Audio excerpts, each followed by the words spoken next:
Hey everyone, today I'm going to be walking you through performing a battery change in a G-Shock GA-710, and this is the 5522 module. Let's get right into it. To perform this battery change, all we're going to need is a small Phillips head screwdriver, ideally metal tweezers, but if you don't have metal tweezers, you can just use a metal paper clip, and our replacement battery, which is going to be a CR2016. Before we begin, I wanted to quickly note you do not need to remove your straps to perform this battery change, but I'm going to go ahead and remove mine just so you guys can see what I'm doing a little bit easier. Alright, so getting started, the first thing we're going to want to do is flip our watch over and remove these 4 Phillips head screws and set them aside for later.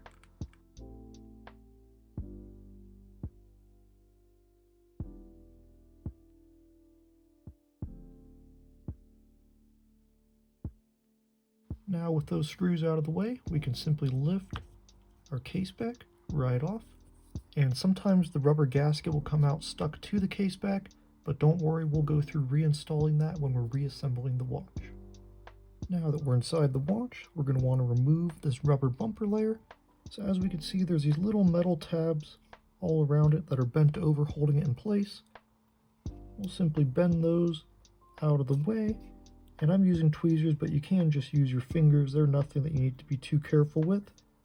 Once those are out of the way, we'll simply lift that right out and set it aside for later. And now we're ready to unlatch our battery housing. So I'm going to flip the watch over here.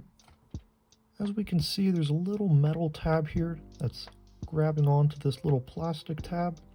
And there's a little hole in the middle. That's where we're going to want to come in with our tweezers or that paper clip.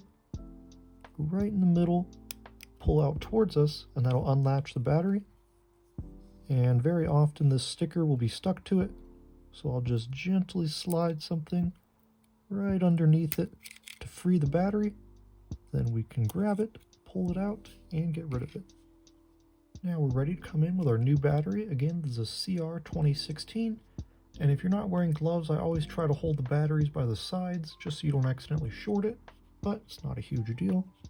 So all we're going to do is simply drop the new battery right in place of the old, then push that latch down. You'll usually feel it click right into place, but if it doesn't, you may need to come in with your tweezers and kind of help that latch go around the plastic tab there.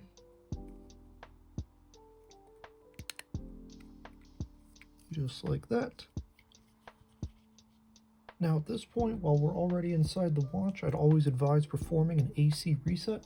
This is simply going to reset your module to factory defaults, clear any errors if there are any, and make sure that your watch is ready to function as intended. So this is where having those metal tweezers will come in handy, but if you're using a paper clip, you can simply bend it into an arch. We just want to have 2 metal points of contact. So as we can see on our module here, there's a little label, AC, that's indicating this gold tab right here. And then there's also a circle with a little negative icon next to it. So we basically want to just contact one end of our metal to this metal on our module and the other end to that gold tab. So I'm going to flip my watch around here so it's a little easier to see. Contact one end to the gold tab, the other end to the metal on our module, and just hold it for about 2 seconds. And now to double check that we've performed the reset properly, I'd always advise holding a finger over this spring here just in case, because you don't want it to fall out. It's important for the sound of your watch. Flip my watch over and we should see it start flashing 000 with H set. So that means that our module has been reset and we can begin to reassemble our watch. Our first step in reassembly is going to be to reinstall that rubber bumper layer that we removed. So if you look at our rubber here, we have a little notch that's been cut out here. And then on our module, there's a little metal tab that's sticking up. That's the easiest way. We just want to line that up and make sure that the metal tab is properly sticking up through that notch. And then we'll also see that spring we were just holding on has its own little cutout as well. So we'll drop that right in place. And then you can just use your fingers and kind of bend those metal tabs right back over it. They don't go super far over. It's more just to keep the layer from sliding back and forth. And next, just in case yours came out, we're going to go through reinstalling that gasket. So as we can see on our case back, there's a groove that matches the shape of this gasket. On the bottom here, there's a flat part, and on our gasket, we have this flat part as well. So we simply just want to drop it right in place, and then I like to use my tweezers to make some fine adjustments if needed. We just want to make sure our gasket is perfectly seated in that groove. That way it'll maintain a watertight seal. Next, we're going to go ahead and reinstall our case back. So the easiest way to remember this is the flat part of our gasket there indicates the lower portion of our watch. We just want to make sure that our G-Shock and Casio logos are all properly oriented. So we'll simply drop it right in place, and you'll feel the case back fall in between these two plastic pieces. Now we just need to reinstall our 4 case back screws. What I typically will do is just hold my thumb on the case back so it doesn't shift around, drop my 4 screws in, just get them started, and now we just need to snug them up. And remember, these don't need to be super tight, just nice and snug. So I'm going to finish tightening these, reinstall my straps, and I'll meet you guys at the final step.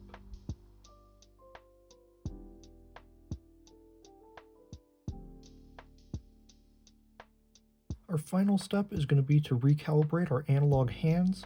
The reason we have to do this is because when we perform the AC reset or put a new battery in, the watch essentially thinks where the hands were left off is now 12 o'clock. So of course when we set our digital time, the hands will display the wrong time. So to adjust this, we're going to press and hold adjust past the first beep. We're going to keep holding it and wait for the second beep. And now we'll see that H set with 000 start flashing again. So we want our hands to be pointing at directly 12 o'clock to be zeroed. We can go forward with start, reverse with reset. So we will adjust that up to 12 o'clock. And once it's there, we'll simply press adjust. And now when we set our digital time, our hands will also display the correct time.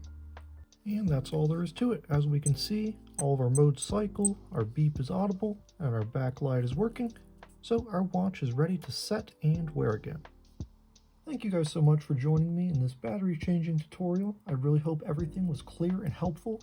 If you have any questions for me, please be sure to leave them down below in the comments. And if you're interested in more tutorials and watch related content, please do check out the channel and consider subscribing. Thanks everyone, take care.